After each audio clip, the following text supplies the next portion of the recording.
Imagine finding out today, like right now, that you will develop a chronic, life-altering condition a decade from now. Oh, man. Yeah, that's a heavy thought. Right. You're just sitting in a doctor's office, feeling completely fine, but the blood work says your body is quietly preparing for a war against itself. Mm-hmm. And then comes the real gut punch.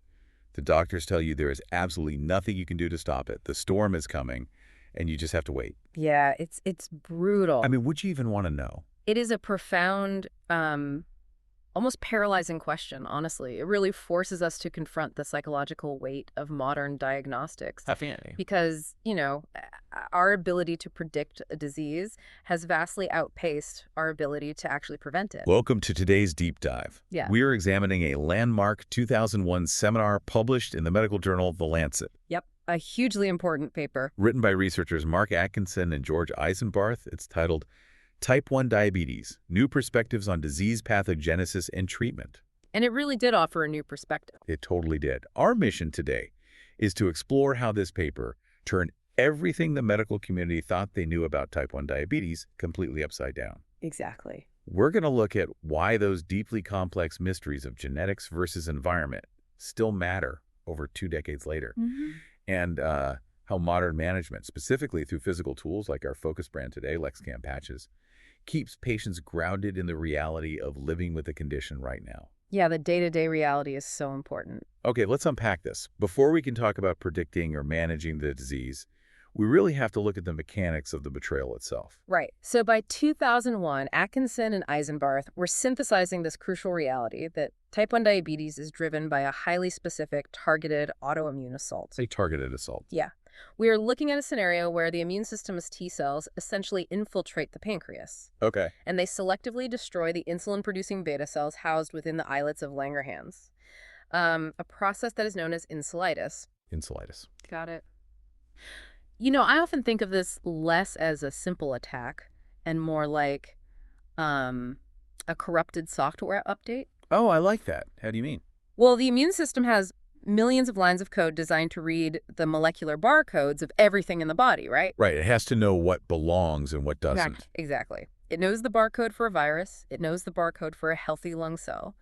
But in type 1 diabetes, it's like a bug in the code causes the T cells to misread the barcode of the beta cells. That's a great way to put it. It's like hiring an elite security team to protect a VIP club, but suddenly the bouncers start throwing out the VIPs, the beta cells. Suddenly the system flags the body's own critical infrastructure as malware and just starts systematically deleting it. That analogy tracks perfectly with the cellular mechanism, actually. Oh, really? Yeah, because the T cells are actively seeking out specific peptides, fragments of proteins, on the surface of those beta cells. The VIP passes. Exactly.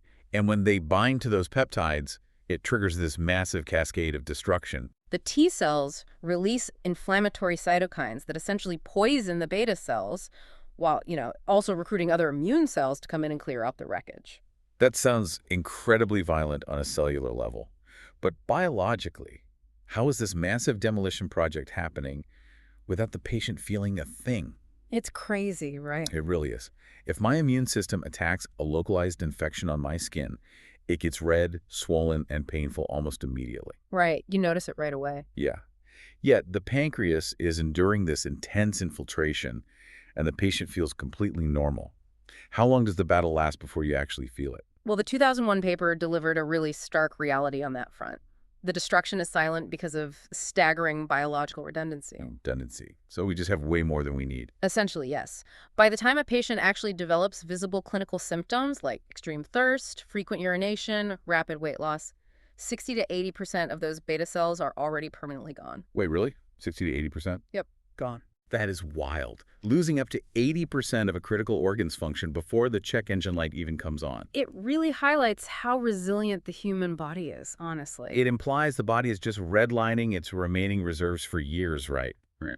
The surviving 20% of beta cells must be working at maximum capacity to secrete enough insulin to keep blood glucose levels normal. They absolutely are. The remaining beta cells actually undergo this period of hyperfunction to mask the deficit. Like they're working overtime. Exactly.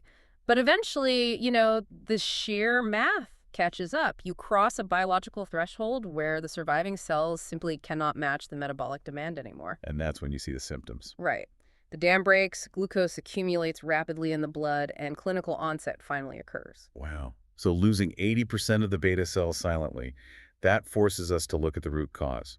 If the body's software update is corrupted, we have to look at the source code. The genetic blueprint, exactly. Right. And the Atkinson and Eisenbarth paper focuses heavily on the HLA region on chromosome 6.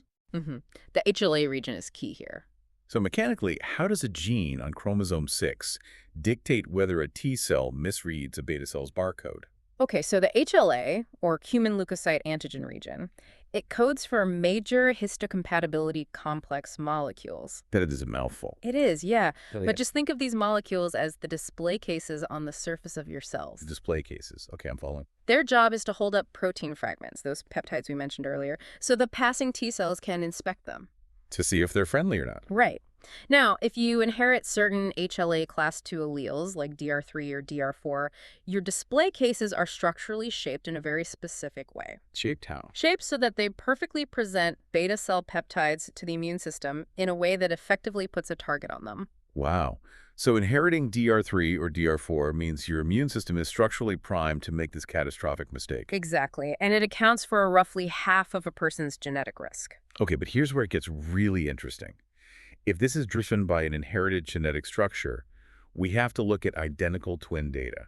Yes, the twin paradox. Right, because identical twins share the exact same DNA, the exact same HLA alleles. They do. So if one twin has the DR3 or DR4 display cases presenting beta cells as targets, shouldn't the other twin develop the disease 100% of the time? You would think so, but the data presented in the sources completely shatters that assumption. Really? What are the numbers? Identical twins are only 30 to 50% concordant for type 1 diabetes. Wait, a 50 to 70% failure rate in identical genetics. Yep. If the display case is broken in both twins, why does the immune system only attack the pancreas in one of them? Well, what's fascinating here is that this statistic single-handedly proves genetics provide the loaded gun, but an environmental factor has to pull the trigger.